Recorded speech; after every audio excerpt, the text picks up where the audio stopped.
Assalamualaikum warahmatullahi wabarakatuh. Perkenalkan, nama saya Novadila Sibuan dengan NIM 2303227.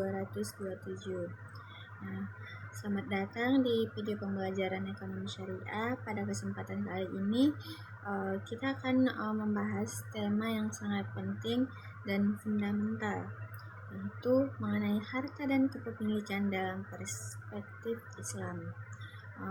Tema ini bukan hanya penting dipahami secara teoritis, tetapi juga sangat relevan dalam kehidupan kita sehari-hari. Baik ketika kita bekerja, berdagang, menerima warisan, membayar zakat, maupun ketika kita membuat keputusan keuangan lainnya. Dalam video ini kita akan membahas 3 subbab utama, yaitu yang pertama pengertian harta dan kepemilikan dalam Islam, yang kedua unsur-unsur hak milik dalam ekonomi syariah, dan yang ketiga sebab-sebab kepemilikan dalam ekonomi syariah. Nah, langsung saja. Yang pertama, pengertian harta dan kepemilikan dalam Islam. Baik, kita mulai dari pertanyaan yang paling mendasar. Apa sebenarnya yang dimaksud dengan harta dalam Islam?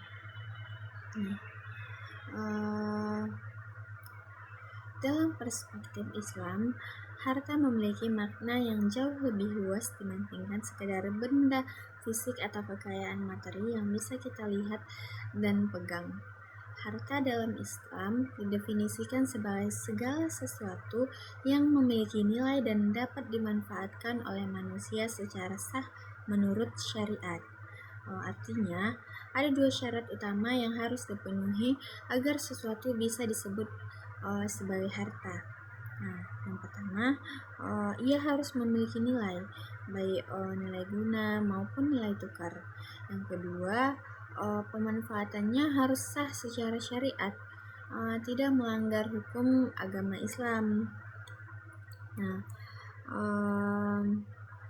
inilah yang membedakan konsep harta dan Islam dalam Islam dengan konsep harta dalam ekonomi konvensional. Dalam ekonomi konvensional, sesuatu disebut harta jika memiliki nilai ekonomis. Tidak ada pertimbangan moral atau agama. Tapi dalam Islam, sesuatu bisa saja memiliki nilai ekonomi tinggi, namun tetap dianggap sebagai harta yang sah jika diperoleh atau digunakan secara haram. Contoh sederhananya minuman keras. Dalam perdagangan ekonomi konvensional, minuman keras adalah komoditas yang memiliki nilai ekonomi tinggi. Tetapi dalam Islam, minuman keras tidak dianggap sebagai harta yang sah karena haram untuk diperjualbelikan oleh seorang muslim. Nah, selanjutnya yaitu harta sebagai amanah dari Allah Subhanahu wa Ta'ala. Setelah kita memahami definisi dasar harta, sekarang kita perlu membahas sebuah konsep kunci yang menjadi fondasi seluruh pandangan Islam tentang harta, yaitu bahwa harta adalah amanah dari Allah Subhanahu wa Ta'ala. Apa maksudnya? Dalam Islam, Allah Subhanahu wa Ta'ala adalah pemilik mutlak segala sesuatu yang ada di alam semesta ini. Dialah yang menciptakan bumi beserta seluruh isinya, termasuk semua sumber daya alam. Kekayaan dan segala bentuk harta yang ada, Allah berfirman dalam Al-Quran surah Al-Baqarah ayat 284, yaitu kepunyaan Allah lah segala apa yang ada di langit dan apa yang ada di bumi.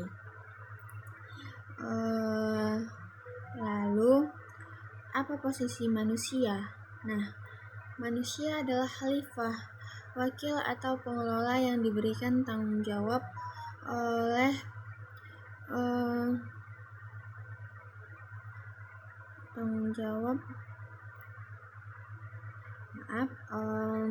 lalu apa posisi manusia?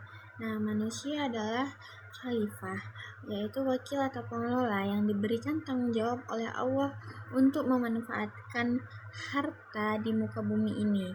Nah, kepemilikan manusia atas harta sejatinya adalah kepemilikan yang bersifat relatif dan sementara, bukan kepemilikan yang mutlak dan permanen. Nah, konsep amanah ini memiliki implikasi yang sangat mendalam. Pertama, manusia tidak boleh semena-mena dalam mengolah hartanya karena hanya pemegang amanah, bukan pemilik sejati. Nah, yang kedua, setiap penggunaan harta, sekecil apapun, akan dipertanggungjawabkan di hadapan Allah pada hari kiamat. Nah, bayangkan Anda dipercaya seseorang teman untuk menjaga dan mengelola uangnya selama ia pergi. Tentu Anda tidak boleh menggunakannya sesuka hati, bukan? Nah, seperti itulah posisi manusia terhadap harta dan perdagangan Islam. Kita adalah penjaga titipan, bukan pemilik sejati. Nah, kesadaran akan konsep amanah dan ini diharapkan dapat melahirkan sikap kehati-hatian, tanggung jawab, dan kejujuran dalam setiap aktivitas ekonomi kita.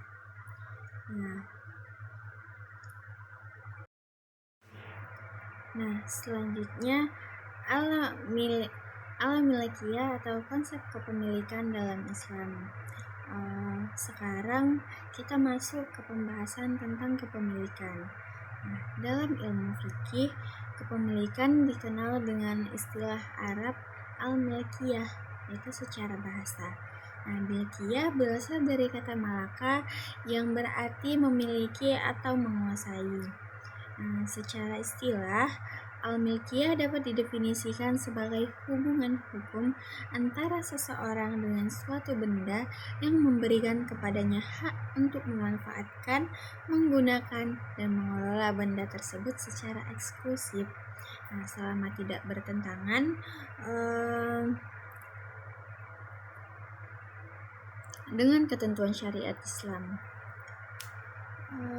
Ada dua kata kunci yang penting di sini, hak untuk memanfaatkan dan selama tidak bertentangan dengan syariat. Nah, ini menunjukkan bahwa Islam mengakui adanya hak milik individu, yaitu seseorang berhak atas harta yang dimilikinya. Namun, hak ini bukanlah hak yang tak terbatas. Nah, ada batas-batas syariat yang harus dipatuhi.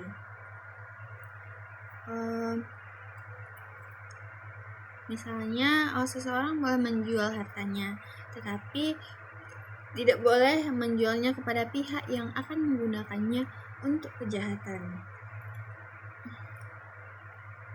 Seseorang boleh mengembangkan hartanya, tetapi tidak boleh melalui cara riba atau penipuan. Nah, dengan demikian, konsep al-milkiyah dalam Islam merupakan jalan tengah yang brilian. Nah, ia mengakui hak pribadi yang bisa kita temukan dalam sistem kapitalisme, sekaligus memberikan batasan moral dan sosial yang bisa kita temukan dalam sistem kolektivitasme. Islam tidak ke kiri, tidak ke kanan. Islam memiliki jalannya sendiri yang seimbang. Nah, selanjutnya yaitu jenis-jenis kepemilikan dalam Islam. Nah, dalam ekonomi syariah, kepemilikan dibagi menjadi beberapa jenis yang masing-masing memiliki karakteristik dan aturan yang berbeda. Memahami jenis-jenis kepemilikan ini sangat penting agar kita tidak salah dalam mengelola dan menggunakan berbagai jenis harta. Jenis pertama adalah kepemilikan individu atau milkiyah fardiyah. Nah, ini adalah harta yang dimiliki dan dikuasai oleh seorang individu secara pribadi. Contohnya, rumah yang Anda beli, mobil yang Anda miliki, tabungan di bank atas nama Anda, atau lahan pertanian milik Anda. Nah, dalam kepemilikan jenis ini, individu memiliki kebebasan yang luas untuk mengelola, memanfaatkan, dan memindah tangankan hartanya. tentunya dalam batas-batas syariat. Nah, jenis kedua adalah kepemilikan umum atau milkiyah ammah. Nah, ini adalah harta atau sumber daya yang menjadi milik bersama seluruh anggota masyarakat dan tidak boleh dimonopoli oleh individu atau kelompok tertentu. Nah, contoh klasiknya adalah air, udara, api atau energi, dan padang rumput. Nah, dalam konteks modern ini bisa mencakup sumber daya alam seperti hutan, laut, dan cadangan mineral yang merupakan milik bersama rakyat. Nah, mengapa air dan laut tidak boleh dimonopoli? Karena keduanya merupakan kebutuhan dasar yang dibutuhkan oleh semua makhluk hidup. Jika seseorang atau perusahaan bisa memonopoli air, maka ia bisa mendeteks kehidupan jutaan orang. Dan ini jelas bertentangan dengan prinsip keadilan dalam Islam. Nah, jenis ketiga adalah kepemilikan negara atau milkiyah daulah. Nah, ini adalah harta yang secara formal dimiliki dan dikelola oleh negara untuk kepentingan masyarakat. Nah, contohnya adalah tanah-tanah yang dikuasai negara, bangunan pemerintah, serta pendapatan negara dari pajak dan sumber daya alam. Nah, selanjutnya di sini saya akan membahas mengenai kepemilikan negara dan tanggung jawabnya. Kita tadi sudah menyebut tentang kepemilikan negara. Sekarang mari kita bahas lebih lanjut dan lebih dalam mengenai tanggung jawab negara dalam mengelola harta yang ada di bawah kekuasaannya. Dalam ekonomi syariah, negara bukan hanya sekedar entitas politik. Nah, ini adalah instruksi yang memiliki tanggung jawab moral dan syar'i yang besar terhadap rakyatnya. Negara dalam perspektif Islam bertindak seperti seorang wali yang mengelola harta dan anak-anak yatim. Ia harus mengelola dengan amanah, transparan, dan selalu berorientasi pada kesejahteraan mereka yang diwakilinya. Nah, tanggung jawab negara dalam mengelola harta rakyat mencakup beberapa aspek penting. Nah, yang pertama, negara harus memastikan bahwa sumber daya alam yang dikuasai negara digunakan untuk kesejahteraan seluruh rakyat, bukan hanya kelompok tertentu. Yang kedua, negara harus mencegah monopoli dan penguasaan berlebihan oleh individu atau kelompok atas sumber daya yang seharusnya menjadi milik bersama. Nah, yang ketiga, negara harus mendistribusikan kekayaan secara adil dan merata melalui berbagai mekanisme, termasuk zakat, infak, dan kebijakan fiskal yang berkeadilan. Nah, dalam sejarah peradaban Islam, kita bisa melihat contoh pengelolaan negara yang sangat baik. Pada masa pemerintahan Khalifah Umar bin Khattab, misalnya beliau membentuk Baitul Mal sebagai lembaga keuangan negara yang mengelola zakat dan pendapatan negara secara transparan dan didistribusikan kepada yang berhak dengan sangat ketat dan adil. Nah, ini memberikan kita pelajaran penting. Nah, sistem ekonomi Islam sejak awal sudah memiliki konsep tentang tanggung jawab negara dalam pengelolaan keuangan publik. Nah, jauh sebelum konsep welfare states atau negara kesejahteraan berkembang dalam teori ekonomi barat. Nah, selanjutnya yaitu keseimbangan hak dan kewajiban dalam kepemilikan. Nah, salah satu prinsip paling indah dalam konsep kepemilikan Islam adalah keseimbangan antara hak dan kewajiban. Nah, ini adalah sesuatu yang sering kita lupakan dalam kehidupan modern. Kita hanya cenderung fokus pada hak kepemilikan kita, tetapi melupakan kewajiban yang menyertai kepemilikan tersebut. Nah, dalam Islam, kepemilikan harta tidak datang sendirian. Ia selalu disertai oleh tanggung jawab dan kewajiban kepada sesama. Ini bukan sekedar anjuran moral yang bersifat sukarela, melainkan kewajiban hukum yang ditetapkan oleh syariat. Kewajiban paling mendasar yang melekat pada kepemilikan harta adalah zakat. Setiap muslim yang memiliki harta yang telah mencapai nisab atau batas maksimum dan telah melewati haul atau 1 tahun, wajib mengeluarkan 2,5% dari hartanya sebagai zakat. Nah, ini bukan sembarangan sumbangan sukarela. Nah, ini adalah kewajiban yang setara dengan salat dan puasa dalam rukun Islam. Nah, selain zakat, Islam juga menganjurkan berbagai bentuk tanggung jawab sosial lainnya, seperti infak, sedekah, wakaf, dan pinjaman tanpa bunga. Nah, kepada sesama yang membutuhkan. Semua ini adalah mekanisme yang dirancang oleh Islam untuk memastikan bahwa harta tidak hanya berputar di kalangan orang-orang kaya saja. Nah, Allah berfirman dalam Al-Quran surah Al-Hasyr ayat 7 yang maknanya kurang lebih agar harta itu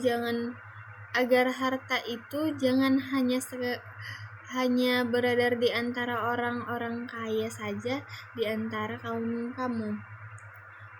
Ayat ini secara tegas menunjukkan bahwa Islam memiliki kepedulian yang sangat besar terhadap distribusi kekayaan yang merata. Jadi, semakin besar harta yang dimiliki seseorang, semakin besar pula tanggung jawab sosialnya. Kekayaan dalam Islam bukan tanda kemuliaan. Kemuliaan seseorang itu ditentukan oleh bagaimana ia menggunakan kekayaan tersebut untuk kebaikan dirinya dan orang lain. Nah, selanjutnya yaitu larangan kepemilikan melalui cara yang tidak sah.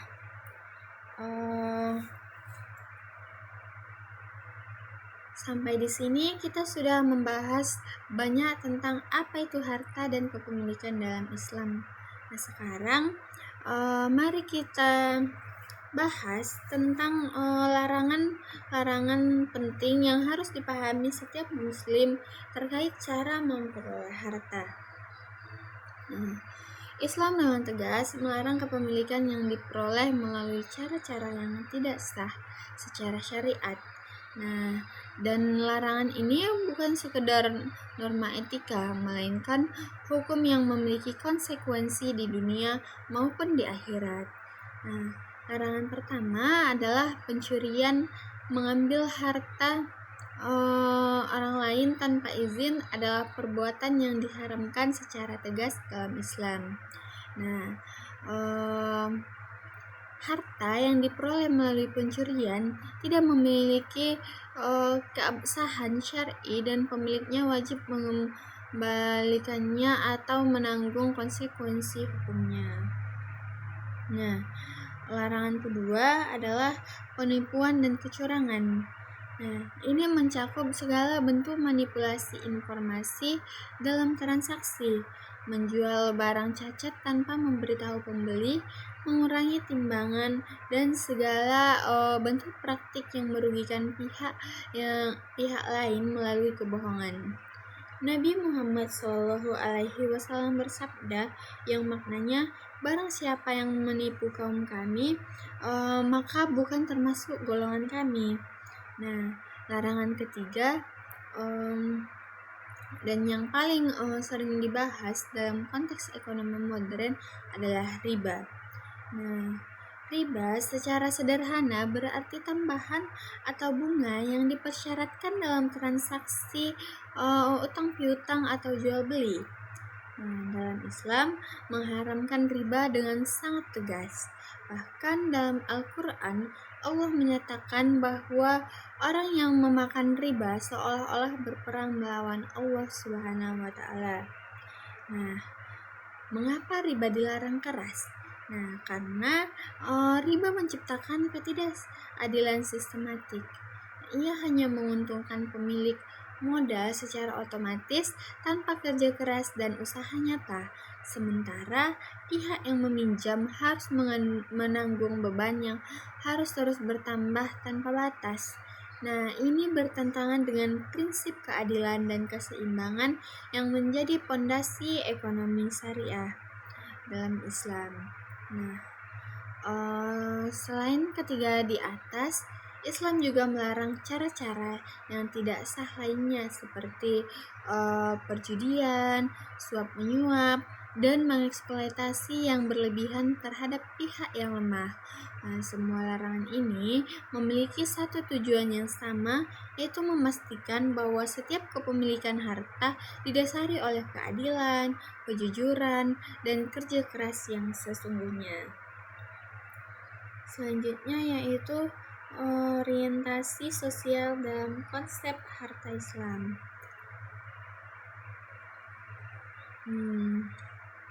Mari kita tutup subbab pertama ini dengan sebuah perspektif besar yang perlu kita pahami. Nah, konsep harta dan kepemilikan dalam Islam sejatinya tidak pernah hanya berorientasi pada keuntungan pribadi. Ia hanya selalu mengandung dimensi yang kuat. Nah, harta dalam Islam adalah instrumen, bukan tujuan. Nah, ia adalah alat untuk mencapai kesejahteraan individu sekaligus keadilan sosial. Ketika harta dikelola dengan baik, sesuai tuntutan Islam, ia tidak hanya menghasilkan keberkahan bagi pemiliknya, tetapi juga memberikan manfaat yang menyebar luas kepada seluruh masyarakatnya. Nah, inilah yang membuat ekonomi Islam berbeda secara mendasar dari ekonomi konvensional. Nah, dalam Islam, teori ekonomi konvensional, tujuan utama individu adalah memaksimalkan kepuasan atau keuntungan pribadi. Nah, dalam ekonomi Islam, individu juga berusaha untuk sejahtera, tetapi dengan kesadaran bahwa kesejahteraan sejati hanya bisa tercapai ketika masyarakat di sekitarnya juga sejahtera. Nah, sebuah hadis Nabi Muhammad SAW mengembangkan hal ini dengan sangat indah. Beliau bersabda yang maknanya perumpamaan orang-orang mukmin dalam hal kasih sayang, saling mencintai dan saling merasakan adalah seperti satu tubuh. Nah, apabila satu anggota tubuh sakit, maka seluruh tubuh turut merasakannya dengan tidak bisa tidur dan demam. Nah, hadis ini mengajarkan bahwa dalam Islam kita tidak bisa acuh tak acuh terhadap kesulitan saudara kita. Nah, jika kita memiliki harta yang lebih, ada kewajiban moral dan syar'i untuk berbagi, bukan karena kita terpaksa, melainkan karena kita memahami bahwa berbagi adalah bagian dari identitas kita sebagai seorang muslim. Nah, dengan demikian, konsep harta dan kepemilikan dalam Islam adalah konsep yang holistik dengan seimbang dan berorientasi pada keberkahan dunia dan akhirat. Ia mengintegrasikan antara kebebasan individu dengan tanggung jawab sosial, antara keuntungan materi dengan nilai spiritual, yang sesuai yang sangat kita butuhkan di era modern ini. Selanjutnya yang akan saya bahas adalah mengenai unsur-unsur hak milik dalam ekonomi syariah. Nah, kita sekarang masuk ke subbab kedua. Jika tadi kita membahas tentang makna dan konsep dasar harta serta kepemilikan, sekarang kita akan membahas lebih teknis apa saja unsur-unsur yang harus ada agar sebuah kepemilikan dianggap sah dalam ekonomi syariah. Memahami unsur-unsur ini penting agar kita bisa menilai apakah harta yang kita miliki atau transaksi yang kita lakukan sudah sesuai dengan ketentuan syariat. Nah, Yang pertama yaitu ada subjek kepemilikan. Unsur pertama dalam hak milik syariah adalah subjek kepemilikan, yaitu siapa yang berhak menjadi pemilik suatu harta. Dalam hukum Islam, tidak semua pihak memiliki kapasitas hukum yang sama untuk memiliki dan mengelola harta. Nah, subjek kepemilikan yang diakui secara penuh oleh syariat adalah individu yang memenuhi syarat kecakapan hukum yang dalam fikih disebut dengan istilah ahliyah. Nah, ada dua dimensi ahliyah yang perlu kita pahami. Yang pertama, ahliyah al-wujub, yaitu kecakapan untuk menerima hak. Nah, ini dimiliki oleh semua manusia sejak lahir.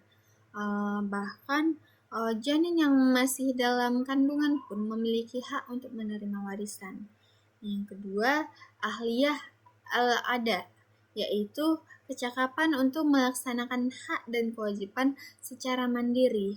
Nah, ini baru dimiliki oleh seseorang ketika ia sudah balik dan berakal sehat.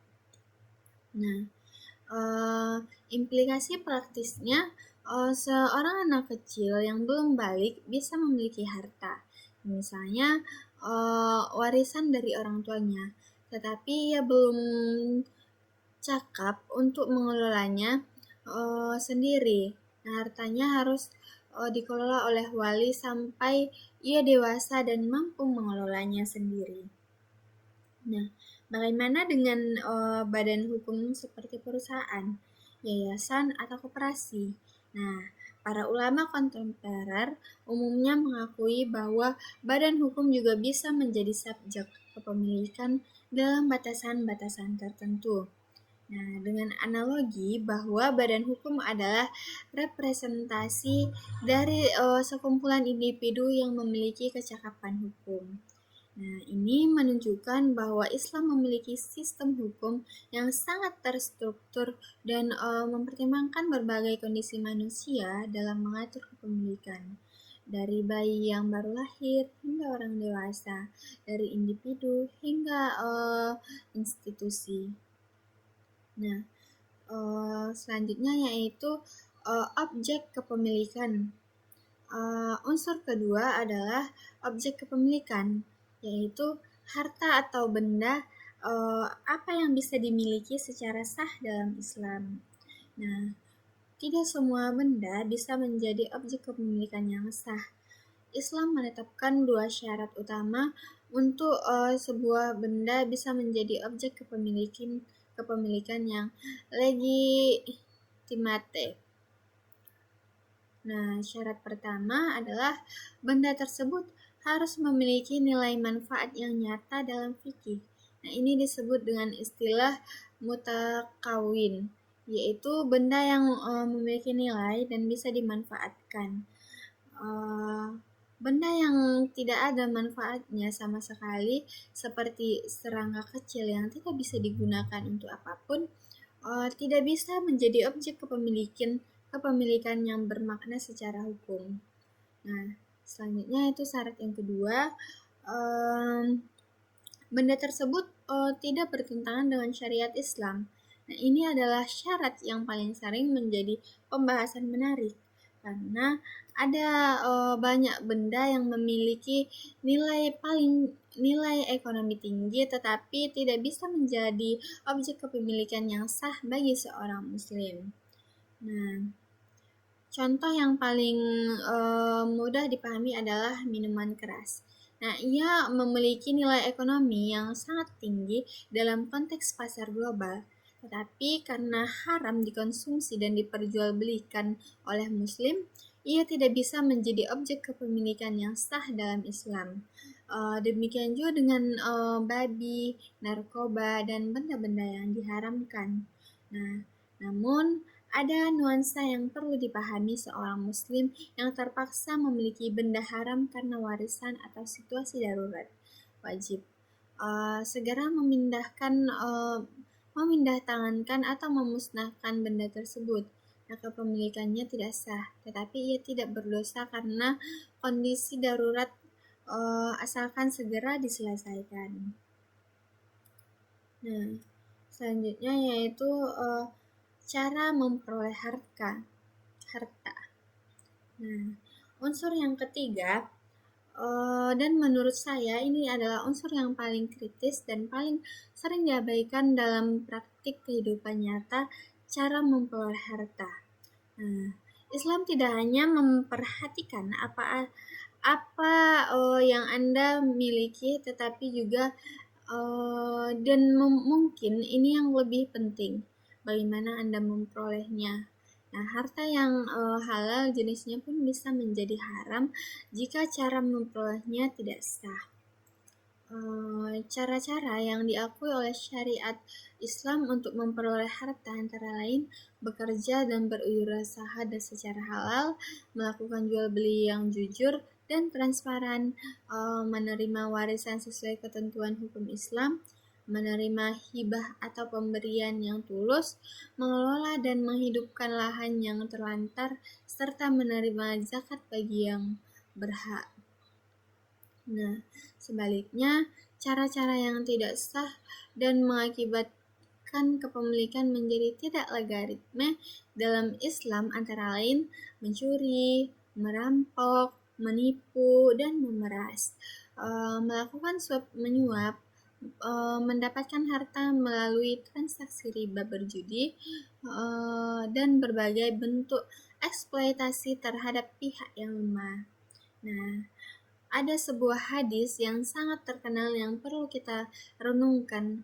Rasulullah Shallallahu Alaihi Wasallam bersabda, yang maknanya sesungguhnya Allah itu maha baik dan tidak menerima kecuali yang baik. Nah, dan Allah memerintahkan kepada orang-orang mukmin apa yang diperintahkan kepada Rasul.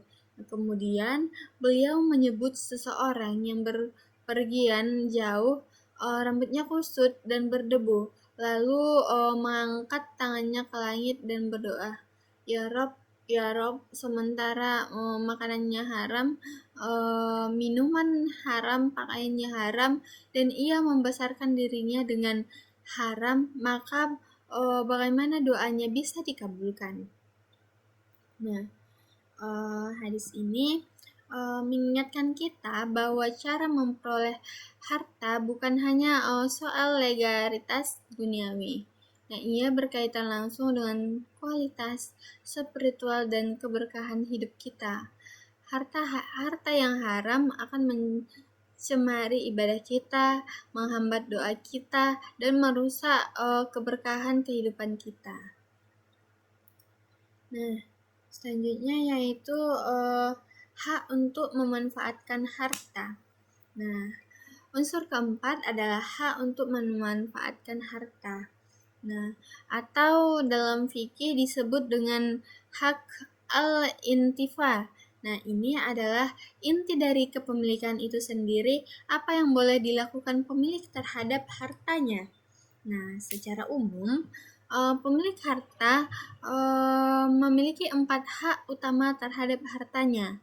Yang pertama, hak untuk menggunakan atau memanfaatkannya sendiri. Kedua, hak untuk mengambil manfaat atau hasilnya. Misalnya, menyewakan rumah dan mengambil uang sewanya. Nah, yang ketiga, hak untuk memindahtangankan baik melalui jual beli, hibah maupun wasiat. Nah, yang keempat, hak untuk menghancurkan atau membuang, nah selama tidak merugikan orang lain. Nah, namun semua hak ini memiliki batas. Islam tidak memperbolehkan seseorang menggunakan hartanya dengan cara yang merugikan orang lain atau masyarakat. Nah, prinsip fikih yang terkenal menyatakan la darara wala dirar. Nah, tidak boleh ada bahaya yang diderita sendiri dan tidak boleh menampilkan bahaya kepada orang lain. Nah, ini berarti meskipun Anda adalah pemilik penuh sebuah properti, Anda tidak bebas untuk melakukan apapun yang Anda mau jika hal tersebut merugikan tetangga atau lingkungan sekitar. Misalnya, Anda tidak boleh membangun pabrik yang mengeluarkan limbah beracun di tengah permukiman. Nah, meskipun lahan itu adalah hak milik Anda sepenuhnya.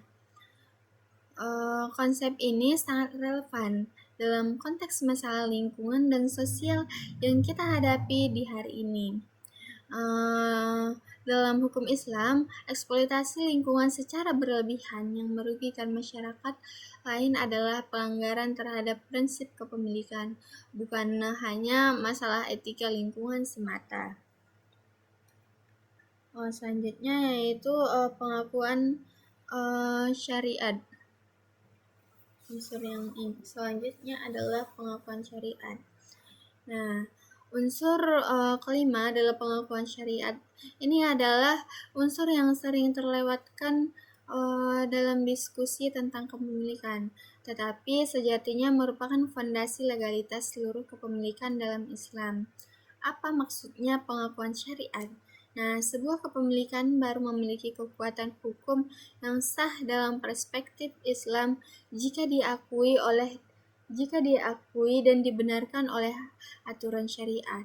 Nah, tanpa pengakuan ini, meskipun secara hukum positif kepemilikan tersebut sah, ia tidak memiliki legitimasi dalam pandangan Islam. Nah, sebagai contoh, dalam hukum positif, banyak negara jual beli tanah antara dua pihak yang sudah balik dan dewasa dianggap sah selama memenuhi prosedur hukum formal. Namun dalam Islam, jika jual beli tersebut mengandung unsur penipuan, ketidakjelasan objek atau syarat-syarat yang tidak sahih, maka syariat tidak mengakui kepemilikan yang dihasilkan dan transaksi tersebut. Pengakuan syariat ini diwujudkan melalui mekanisme utama pertama. Yang pertama, melalui akad atau kontrak yang sah dalam Islam. Setiap transaksi pemindahan kepemilikan harus dilakukan melalui akad yang memenuhi rukun dan syaratnya. Yang kedua, melalui legalitas cara perolehan. Nah, cara memperoleh harta harus diakui oleh syariat sebagai cara yang sah. Nah, disinilah pentingnya memahami fikih muamalah, yaitu hukum Islam yang mengatur transaksi dan hubungan ekonomi antar manusia dengan memahami fikih muamalah.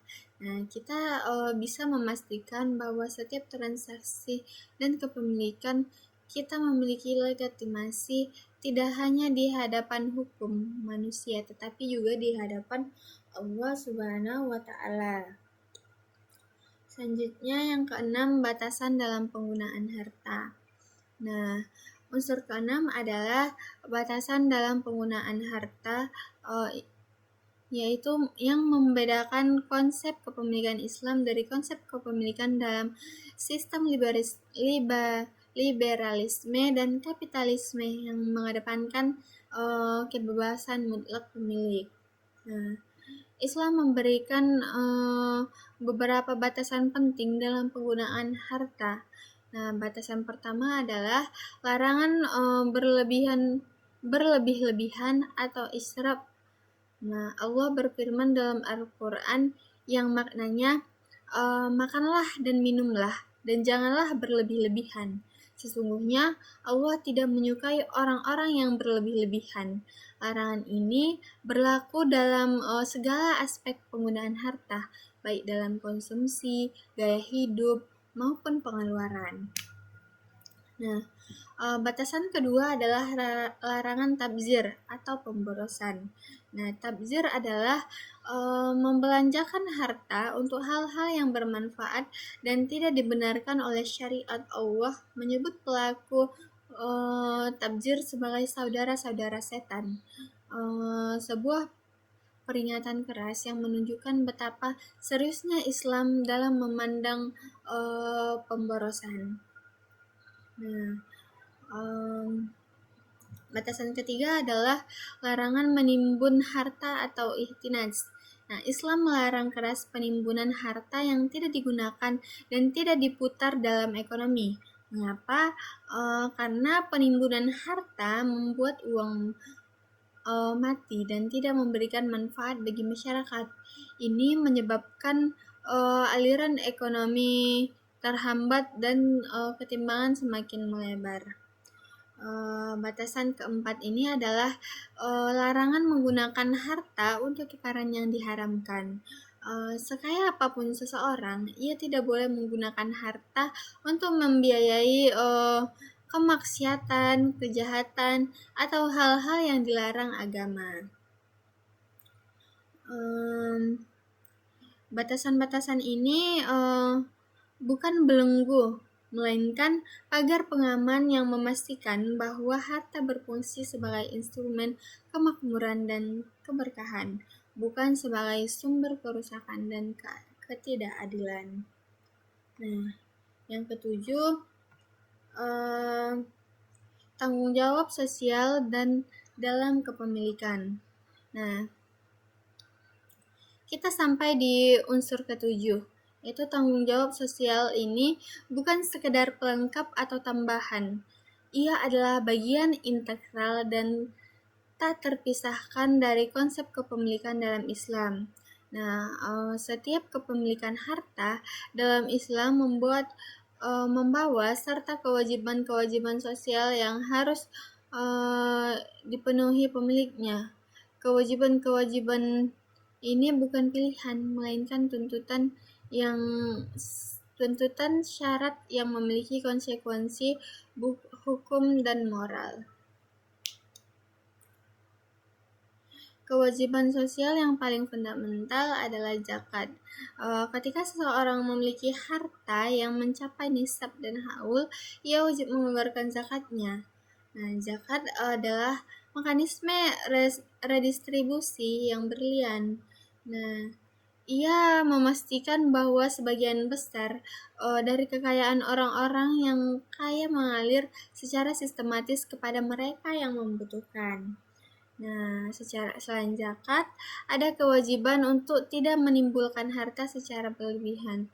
Sementara saudara-saudara sesama muslim kekurangan, ada juga kewajiban untuk memberikan pinjaman yang baik kepada sesama yang membutuhkan, dan ini tanpa bunga.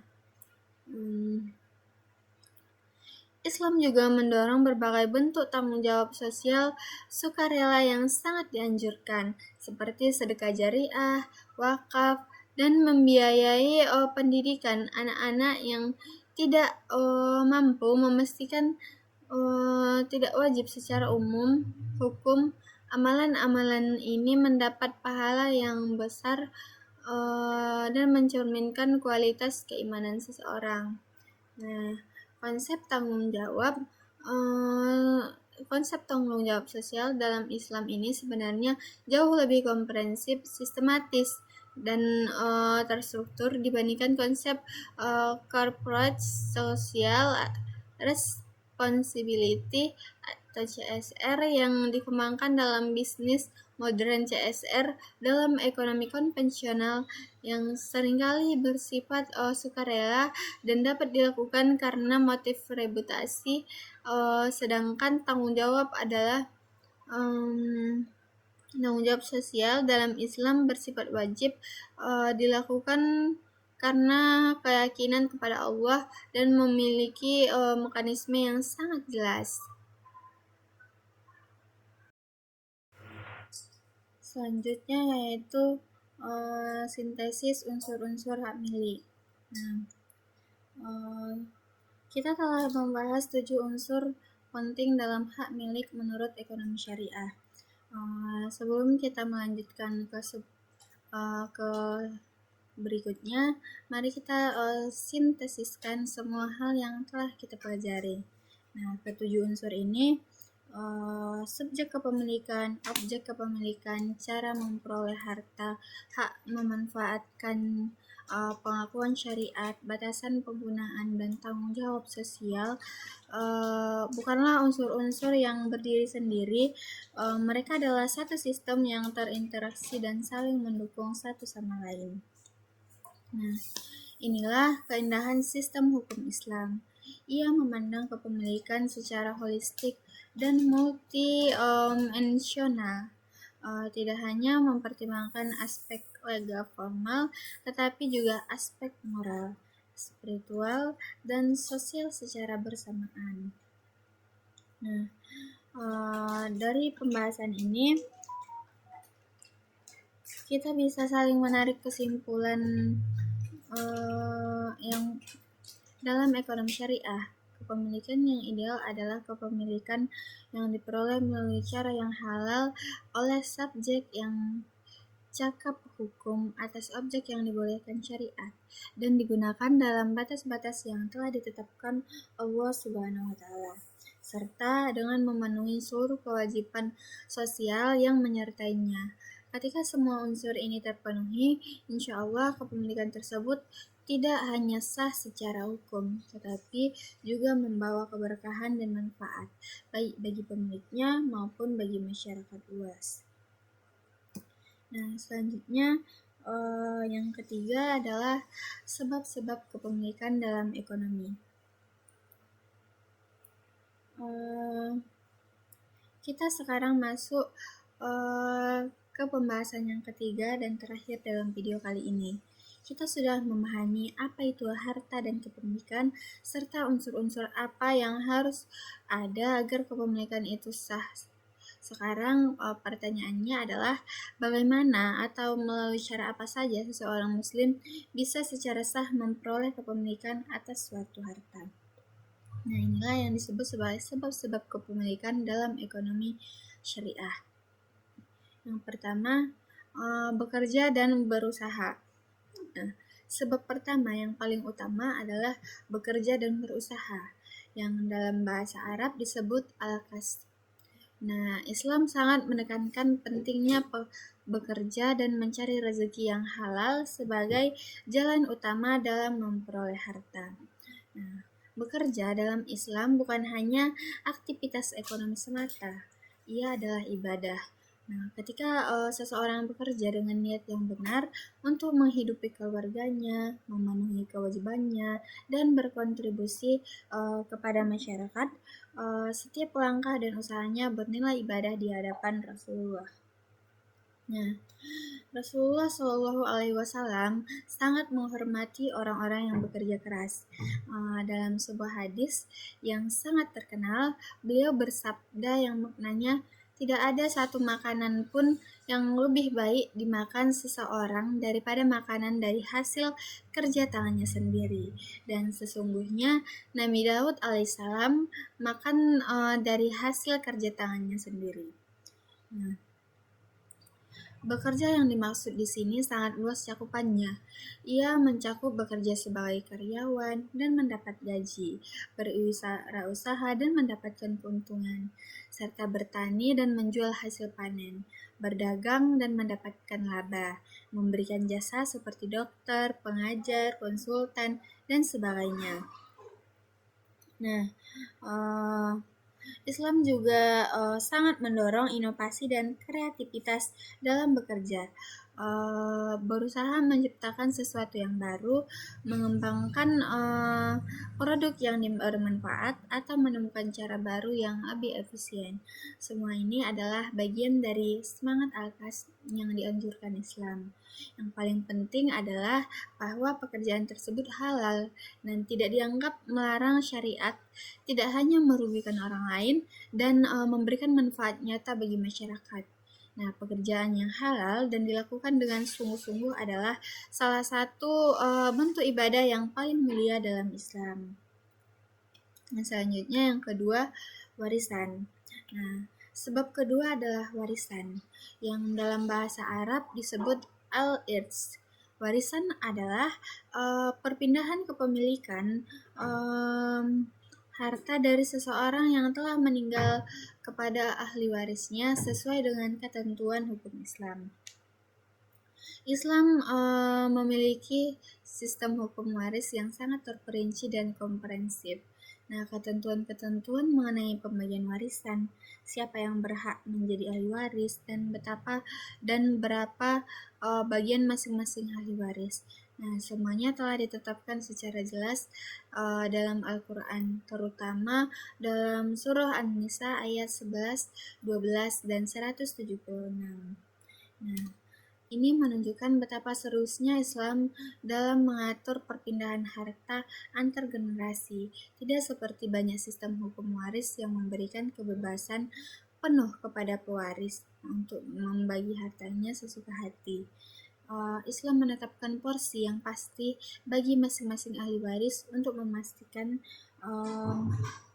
keadilan. Sistem waris Islam dirancang dengan sangat bijaksana untuk memastikan beberapa hal. Nah, yang pertama, agar harta tidak terkonsentrasi pada satu orang atau kelompok saja, melainkan tersebar kepada banyak pihak. Yang kedua, agar keluarga terdekat yang paling membutuhkan mendapatkan perlindungan finansial. Nah, yang ketiga, agar tidak ada pihak yang berhak namun dirugikan melalui wasiat yang tidak adil. Nah, ada sebuah kaidah penting dalam hukum waris Islam. Nah, wasiat tidak boleh diberikan kepada ahli waris yang sudah mendapatkan bagiannya melalui ketentuan waris, dan wasiat hanya boleh diberikan kepada pihak lain dengan batas maksimal sepertiga dari total harta. Nah, ini adalah mekanisme perlindungan yang sangat bijaksana. Dalam praktiknya, hukum waris Islam ini saling menjadi perdebatan, terutama terkait perdebatan porsi antara pria dan wanita. Namun, jika dipahami secara holistik dalam konteks sistem keluarga Islam yang komprehensif, termasuk kewajiban nafkah yang dibebankan kepada laki-laki, maka ketentuan ini sebenarnya sangat adil dan seimbang. Selanjutnya, yang ketiga, hibah dan pemberian. Sebab ketiga adalah hibah, yaitu pemberian harta dari seseorang kepada orang lain, secara sukarela tanpa mengharapkan imbalan apapun. Hibah adalah salah satu bentuk ekspresi kasih sayang, kepedulian, dan solidaritas sosial yang sangat dianjurkan dalam Islam. Berbeda dengan warisan yang terjadi setelah kematian dan zakat yang bersifat wajib, hibah adalah pemberian yang dilakukan semasa hidup dan bersifat sukarela. Nah, ini memberikan hibah karakter yang unik. Ia adalah ekspresi spontan dan kebaikan hati dan kemurahan seseorang muslim. Nah, Rasulullah SAW sangat menganjurkan praktik saling memberi hadiah antar sesama muslim. Beliau bersabda yang maknanya, saling memberilah hadiah, niscaya kalian akan saling mencintai. Hadis ini menunjukkan bahwa hibah dan hadiah bukan hanya transaksi material, tetapi juga mempererat hubungan sosial dan emosional antar manusia. Nah, dari sudut pandang hukum, hibah memiliki beberapa ketentuan yang perlu dipahami. Yang pertama, hibah harus dilakukan oleh seseorang yang dicakap hukum dan atas kehendaknya sendiri. Nah, tidak boleh ada paksaan. Nah, selanjutnya yang kedua, objek hibah harus jelas dan dimiliki oleh pemberi. Yang ketiga, hibah dianggap sempurna ketika barang sudah diserahkan dan diterima oleh penerima. Ada juga yang disebut hibah bersyarat. Nah, ini pemberian dengan syarat tertentu. Dalam fikih, hal ini diperbolehkan selama syariatnya tidak bertentangan dengan syariat. Misalnya, seseorang memberikan sebidang tanah kepada anaknya dengan syarat tanah tersebut digunakan untuk kegiatan produktif dan tidak dijual. Nah, selain hibah individu, Islam juga mengenal konsep hadiah atau gift yang memiliki beberapa perbedaan teknis dengan hibah dalam fikih. Namun, keduanya sama-sama merupakan bentuk pemberian yang memperkuat solidaritas sosial dan mendorong perputaran harta di masyarakat. Nah, selanjutnya yang keempat ada jual beli. Nah, sebab keempat adalah jual beli atau dalam bahasa Arab al-bai. Nah, jual beli adalah aktivitas ekonomi yang paling umum dilakukan manusia setiap harinya. Nah, dan dalam Islam memberikan perhatian yang sangat besar dan mengaturnya. Allah berfirman dengan tegas dalam Al-Quran surah Al-Baqarah ayat 275, Allah telah menghalalkan jual beli dan mengharamkan riba.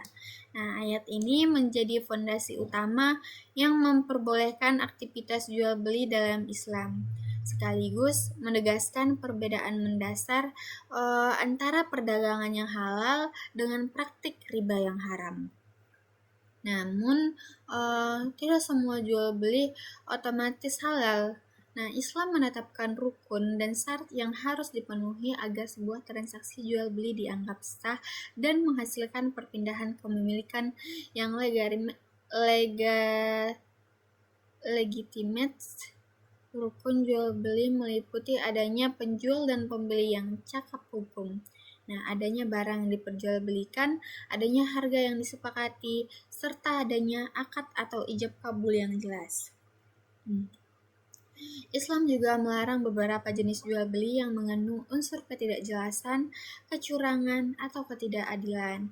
Nah, diantaranya adalah jual beli garar.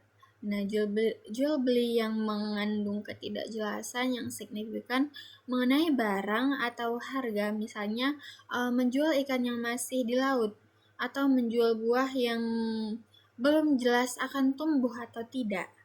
Nah, dalam era modern, prinsip-prinsip jual beli Islam ini sangat relevan untuk menganalisis berbagai inovasi finansial dan bisnis. Nah, perdagangan saham, kontrak derivatif, asuransi konvensional, juga jual beli online, semuanya perlu dievaluasi melalui lensa prinsip-prinsip jual beli syariah untuk menentukan kebolehannya. Nah, yang menjadi ruh dari jual beli dalam Islam adalah kejujuran dan kerelaan kedua belah pihak. Nah, tidak boleh ada manipulasi, tekanan, atau penipuan dalam transaksi. Inilah yang membuat jual beli menjadi saran yang baik dalam memperoleh kepemilikan secara sah. Nah, yang kelima, ihya al-mawat atau menghidupkan lahan mati. Sebab kelima yang mungkin terdengar asing bagi sebagian dari kita adalah ihya al-mawal, yang secara literal berarti menghidupkan lahan yang mati atau tanah yang terlantar. Nah, ini adalah salah satu kepemilikan yang unik dan khas dalam fikih Islam. Nah, konsepnya sederhana namun sangat bermakna. Jika seseorang mengelola, dan menghidupkan lahan yang sebelumnya tidak dimiliki siapapun dan tidak bermanfaat, maka ia berhak memiliki lahan tersebut. Nah, ini adalah penghargaan Islam kepada kerja keras produktivitas. Nah, mengapa konsep ini penting? Karena Islam mendorong produktivitas dan pemanfaatan sumber daya alam secara optimal. Nah, Islam tidak menyukai pemborosan dan pengelantaran sumber daya. Jika ada lahan yang terlantar dan tidak dimanfaatkan, sementara ada orang yang berbeda dan ada orang yang bersedia dan mampu mengolahnya, maka adalah maslahat jika orang tersebut diberikan hak kepemilikannya. Dalam konteks modern, konsep ihya al-mawat ini bisa dianalogikan dengan berbagai situasi. Misalnya, seseorang yang mengembangkan software atau teknologi baru yang sebelumnya belum ada. Dalam beberapa pandangan ulama kontemporer, ini bisa dianalogikan dengan menghidupkan sesuatu yang sebelumnya tidak ada menjadi aset yang bermanfaat. Nah, ada syarat-syarat yang perlu dipenuhi dalam Ihya Al-Mawad. Nah, tanah tersebut benar-benar tidak ada pemiliknya dan tidak ada yang memanfaatkannya. Nah, pengelolaannya harus mendapat izin dari pemerintah atau penguasa setempat, serta pengelolaan tersebut harus memberikan manfaat nyata dan tidak merugikan pihak lain. Nah, baik, kita telah sampai di akhir video. Kita belajar harta dalam Islam adalah amanah dari Allah, bukan hanya kepemilikan mutlak manusia. Kepemilikan atau al-milkiyah memberikan hak yang diakui syariat, namun selalu disertai tanggung jawab moral dan sosial. Nah, dalam sebab yang kedua, kita memahami 7 unsur hak milik yang harus terpenuhi: subjek kepemilikannya yang cakap, objek yang halal, dan cara pengelolaannya yang sah. Nah, hak memanfaatkan yang bertanggung jawab, pengakuan syariat, batasan dalam penggunaan, dan tanggung jawab sosial. Nah, dalam sebab ketiga, kita mempelajari 7 sebab kepemilikan yang diakui oleh syariat: bekerja, warisan, hibah, jual beli, ihya al-mawad, zakat dan sedekah, serta hadiah dan wakaf. Semuanya diikuti oleh prinsip kehalalan, keadilan, dan kemanfaatan. Nah, semoga ilmu yang kita pelajari hari ini bukan hanya bertambah dalam pikiran kita, tetapi juga memberikan pengaruh positif dalam setiap keputusan ekonomi dan finansial kita sehari-hari. Jika video ini bermanfaat, demikian yang dapat saya sampaikan. Kurang lebihnya saya mohon maaf. Assalamualaikum warahmatullahi wabarakatuh.